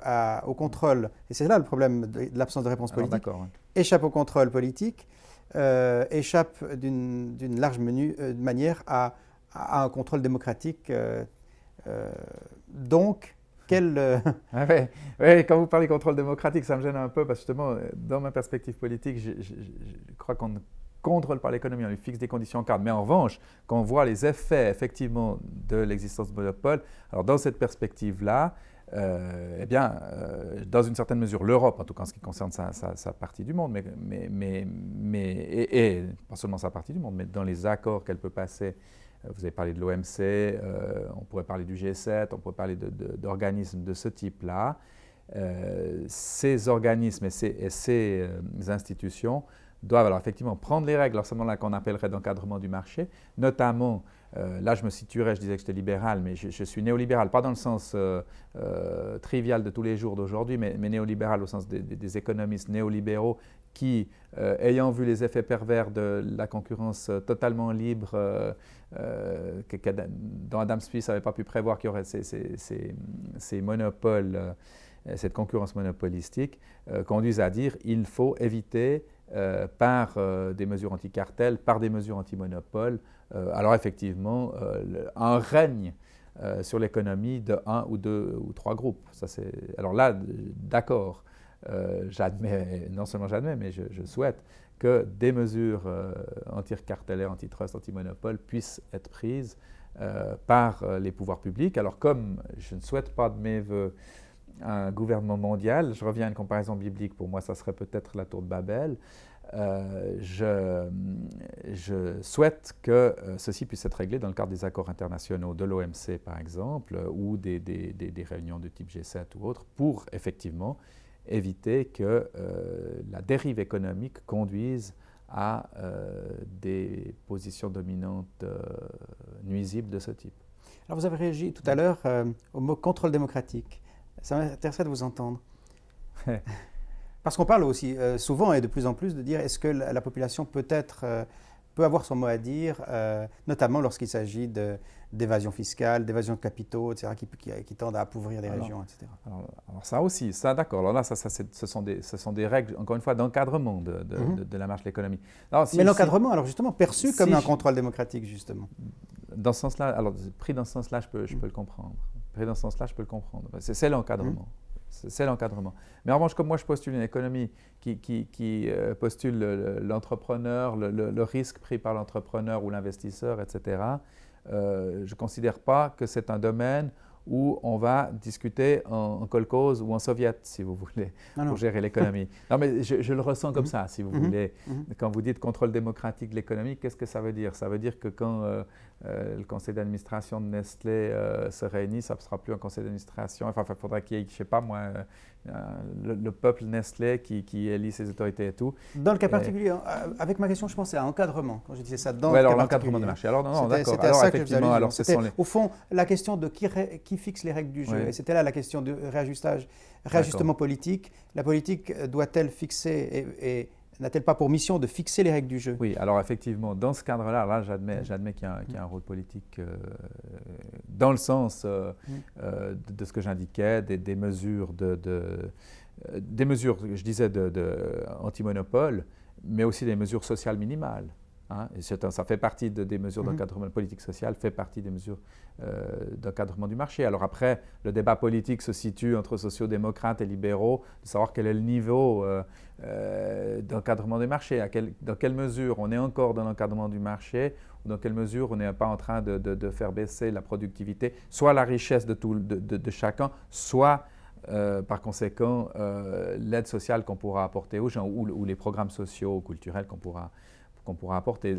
C'est là que se situera le débat politique. Donc pour moi, dans la mesure où on admet qu'il y a un marché, aujourd'hui je crois qu'il n'y a pas pas grand monde, à part quelques mouvements politiques relativement marginaux qui n'acceptent pas l'existence d'un marché avec ses règles. C'est encore une fois l'épaisseur du cadre, je reprenais l'exemple d'encadrement du marché, c'est l'épaisseur du cadre qui différencie les responsables politiques. Mais alors je crois effectivement, je ne crois pas à la concurrence sauvage, si c'est aussi ça votre question. Je ne crois pas non plus que l'homme soit bon et par conséquent il est nécessaire de mettre des garde-fous à son activité. Alors, je ne vois pas une institution mondiale en tant que telle qui le fasse, je le vois par les accords internationaux avec les difficultés qu'il y a, mais alors des organes mis en place de type OMC et autres qui permettent de gérer, qui doivent permettre de gérer ceci, d'harmoniser les politiques. Alors, vous l'avez dit à 2-3 reprises, un gouvernement mondial, c'est une notion que vous rejetez. Est-ce qu'une construction à l'avenir de type européen, c'est-à-dire, enfin, à l'image, je n'ai pas besoin de vous décrire, une construction européenne, mais qui progressivement serait un monde des régions, et un monde des régions qui finalement donnerait à ce qu'est aujourd'hui les Nations Unies, mais en fait ce qui serait une organisation supranationale, voire supracontinentale, c'est quelque chose qui vous effraie? Vous parliez de Tour de Babel tout à l'heure. Oui, alors je reprenais l'image de la Tour de Babel parce qu'on voit un gouvernement unique qui gère le monde et puis le gouvernement s'écroule. Mais parce que dans ma vision de l'homme n'est ni ange ni bête, disait Pascal. Il est capable du meilleur comme du pire et règne aussi le mal sur cette terre. Et par conséquent, il faut peut-être que, dans une certaine mesure, les frontières,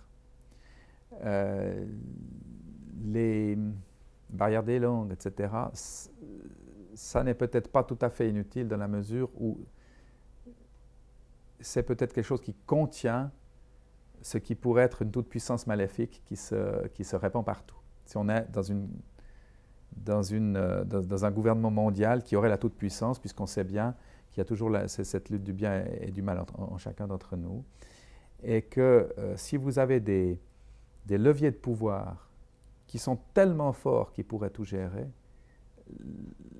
la tentative de corruption, la tentative de pervertir ce pouvoir sera exacerbée et je dirais selon une progression quasi géométrique. Et la possibilité d'être réfugié politique quelque part peut-être ça aussi. Et ça serait le totalitarisme le plus grand. Parce qu'on peut toujours rêver d'un gouvernement parfait, mais ça serait inhumain. Et alors, dans une certaine mesure, les frontières, ce n'est pas forcément quelque chose d'extraordinaire, le fait qu'on ait des langues différentes, mais dans une certaine mesure, j'allais dire, le mal arrête le mal. Et évite qu'il soit une sorte de léviathan. C'est comme ça que je le ressens. Et que je le vis dans ma conception. Je le dis ainsi, c'est pas... Et alors, par rapport à cette Europe dont vous parlez, d'abord l'Europe, ce n'est pas le monde entier, donc c'est quand même relativement limité, mais cela dit, je suis pas pour... si je participe à ce mouvement qui s'appelle l'Assemblée des régions d'Europe, où les régions sont présentes, je ne suis pas dupe, il y a des gens qui veulent défendre leur pouvoir régional, etc. Ça fait aussi partie, bien sûr, de cette ambiguïté de chacun d'entre nous. Mais je me bats pour que la plus grande subsidiarité possible soit appliquée et applicable. C'est des fois plus compliqué, c'est des fois plus long, mais c'est, à mon avis, le seul moyen d'éviter une concentration de pouvoir qui fait qu'à ce moment-là, le mésusage de ce pouvoir, prévisible, conduit à des catastrophes générales. Alors, dernière question, Claude Ruet. Dans une Europe qui, on l'a vu encore le week-end dernier, se définit essentiellement comme social-démocrate sur le plan politique actuel, comment vous sentez-vous? Vous, en tant que libéral, est-ce que vous avez le sentiment qu'il va y avoir à l'avenir une sorte de, j'allais dire, de réconciliation des idéologies? Est-ce que l'on va vivre durablement dans cette ambiance social-démocrate qui elle-même va se faire influencer? Ou est-ce qu'on continuera, à votre avis, à l'avenir, je dirais, ces combats et ces conflits idéologiques tels qu'on les a connus jusqu'à ces dernières années? Il y a quelques années, on aurait pu dire que c'est une Europe libérale. Il se trouve qu'aujourd'hui, effectivement, conjoncturellement, je dis conjoncturellement avec le sourire, beaucoup de gouvernements sociaux-démocrates sont actuellement représentés dans les gouvernements, les sociodémocrates sont représentés dans la plupart des gouvernements d'Europe. À l'époque de Mme Thatcher, on ne disait pas ça, etc. Donc et pendant 16 ans, M. Kohl représentait une autre sensibilité. Je dis bien une autre sensibilité parce que je ne crois pas qu'il y ait des affrontements idéologiques extrêmement forts aujourd'hui. Si bien que je ne fais pas de prévision à faire sur ce sujet-là.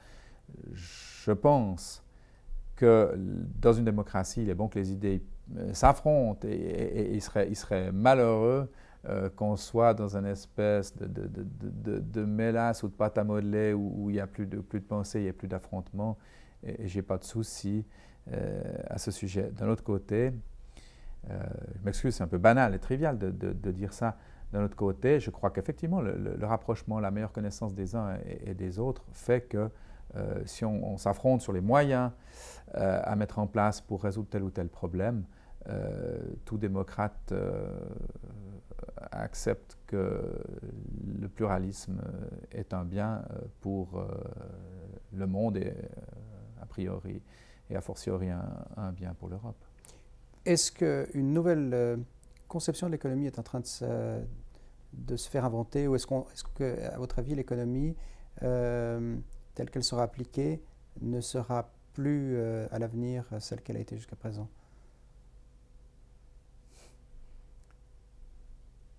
Je ne peux pas répondre à cette question.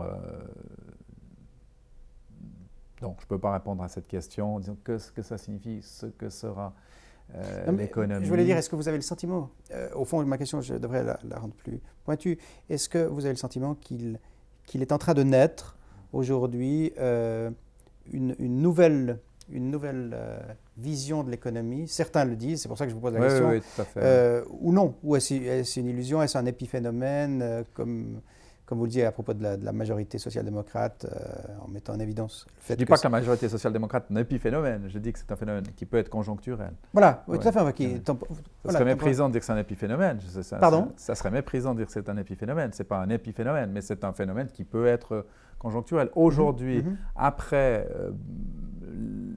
la victoire du libéralisme au sens général du terme, après la chute du mur de Berlin, etc., on aspire et on en voit, j'entends les aspérités et les rugosités, on aspire sans doute à plus de calme, si vous voulez, et à une certaine sécurité qui conduit, je pense, à cette position politique actuellement majoritaire dans les gouvernements européens. Mais je pense que c'est un phénomène du moment, non pas un épiphénomène, mais un phénomène du moment et que l'histoire pourra évoluer avec des va et des vient dans ce secteur-là. Et c'est toujours la polarité entre sécurité et liberté qui est en cause. Alors par rapport à l'économie, est-ce que vraiment on va vers une nouvelle économie ou pas? Bon, il y a eu des dépassements de l'économie par rapport à, par exemple, précisément l'économie d'Adam Smith et l'économie où on se rend compte que de grands monopoles se créent, etc. Et est-ce qu'il y a de nouvelles formules qui existent? Moi, franchement, je ne suis pas assez à la connaissance des dossiers pour avoir un avis c'est votre sentiment précis à ce sujet. Mon sentiment, c'est que les dynamismes humains ne changent pas à travers l'histoire. Je recevais récemment le secrétaire général ou président, je ne sais plus, l'animateur en tout cas de la Fondation pour le progrès de l'homme, et on a discuté, c'était très intéressant. Et je lui disais, mais finalement, est-ce que vous croyez que Calam, Monsieur Calam, tout à fait, monsieur tout à fait intéressant avec lequel discuter. Mais je disais, finalement, est-ce que vous croyez vraiment que l'homme progresse? Quand on voit ce qui se passe en Yougoslavie ou autre, puis il me disait, oui, peut-être comme ça, sur l'histoire de l'humanité. J'entends par là que les facteurs constitutifs de l'homme, je revenais à ma vision un peu théologique du bien et du mal, subsistent à travers toutes les périodes de l'histoire et se manifestent d'une manière plus ou moins grande. Nous avions l'impression avec M. Calam que précisément ce qui se vit en Europe semble démontrer, mais on n'a pas un recul historique suffisamment grand, que peut-être on arrive à mieux gérer les conflits, que peut-être on arrive par précisément la constitution de cette Europe qui s'est voulue, qu'il un facteur de paix, qu'il il semble que l'on puisse construire des méthodes de règlement des conflits, d'éviter ces conflits qui puissent être productifs, mais je crois qu'il faut être très modeste à ce sujet. Je ne suis pas sûr qu'à l'avenir, l'homme ne restera pas l'homme. On a tous, j'imagine, lorsqu'on est politicien, on a tous au fond de soi un projet de civilisation qui nous fait rêver. Si je devais vous demander, vous, en quelques mots, votre projet de civilisation, ce qui vous ferait rêver pour une civilisation prochaine, quelles seraient au fond les principales caractéristiques? Je vais vous décevoir, mais je n'ai pas un projet de civilisation, précisément parce que là j'ai une vision théologique qui me conduit à me dire que nous essayons, moi, avec les activités qui sont les miennes, et je crois que n'importe quel responsable politique, je considère que j'essaye de gérer le moindre mal. Donc, dans une vision, d'abord modeste soi-même, et puis modeste générale pour le politique et la politique, consiste à dire, j'essaye de gérer le moindre mal, précisément dans cette vision du fait qu'on ne transforme pas l'homme par l'homme, qu'on ne transforme donc pas l'homme par les institutions, qu'on peut le contenir, qu'on peut essayer précisément de trouver des processus de règlement des conflits, d'essayer de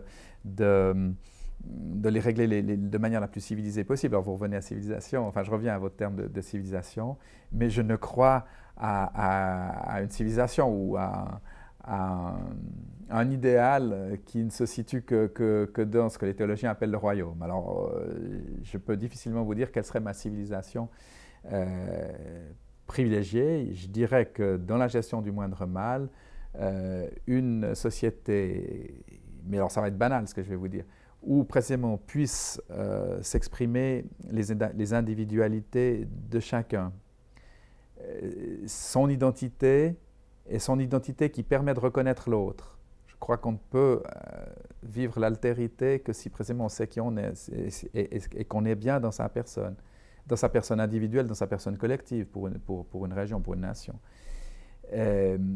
Donc où ces différences puissent s'exprimer, où sa liberté, son libre arbitre puissent s'exprimer, qui permettent l'exercice d'une solidarité, ça serait peut-être un idéal. Mais je sais que cet idéal est une utopie, quand bien même j'essaye de me battre pour qu'elle se réalise. La seule transformation de l'homme se faisant dans ma vision théologique par l'intervention divine. Eh bien, Monsieur Ruet, je vous remercie de cet entretien qui, sans aucun doute, n'est pas le dernier. Nous nous reverrons, nous suivrons la suite de votre carrière. Merci d'avoir pris le temps de passer par la ferme d'Origny à la Fondation Monet. À bientôt. Merci à vous. Si vous souhaitez voir d'autres vidéoportraits, consultez le site Vitassumus qui met en ligne régulièrement nos interviews filmées réalisées à partir de 1978.